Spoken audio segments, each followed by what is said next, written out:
Hey, welcome back everybody. I am Dean from Scenescapeshop. This is your Coffee Break Thursday. Now today I thought we'd do a scene. And the scene that I want to do in particular is from a film that I've just watched recently, rewatched recently, Logan. Logan tells the tale of Wolverine from X-Men when he's all grown up.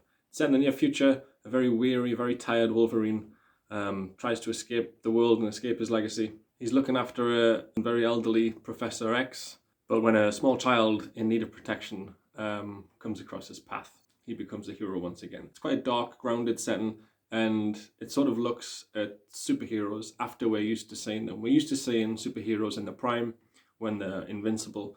And this time, when we see Wolverine, he's old, he's suffering from some kind of condition that's affecting him, probably cancer. He has arthritis, he gets out of breath and stuff, and he's struggling with life.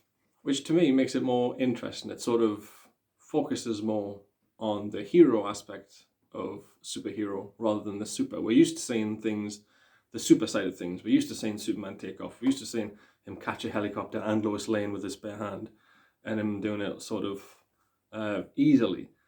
And we're used to seeing Batman take on everyone and win and come back and get stronger. We're not used to seeing a superhero getting old and becoming more limited. And you know, it's called Logan, it's not called Wolverine. This is about the person rather than the superhero. This is about the Clark Kent rather than Superman, the Peter Parker rather than Spider-Man.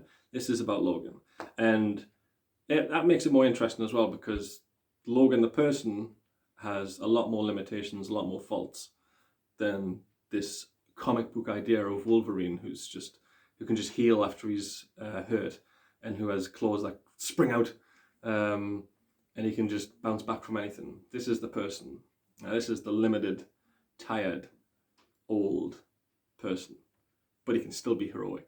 The film features a couple of lovely scenes from Shane as well, the classic Western, or as my mum calls the film, Shane. And it's after the young child, spoilers by the way folks, it's after at the end when Wolverine heroically sacrifices his life. The kid's standing now by Wolverine's graveside, Logan's graveside, and she recites the scene from Shane, the words from the scene that she had seen just before.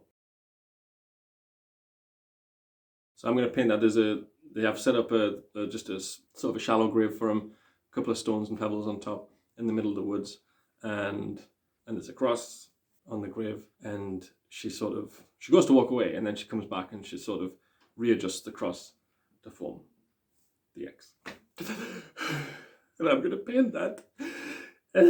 I'll be using paintbrushes just like normal, but I'll also be using a variety of different palette knives. I got these bad boys from my little sister Laura a few years back, and I'm going to use them on the picture. They'll help me with rocks, shadings, trees, mountains, things like that. So I'm going to use them.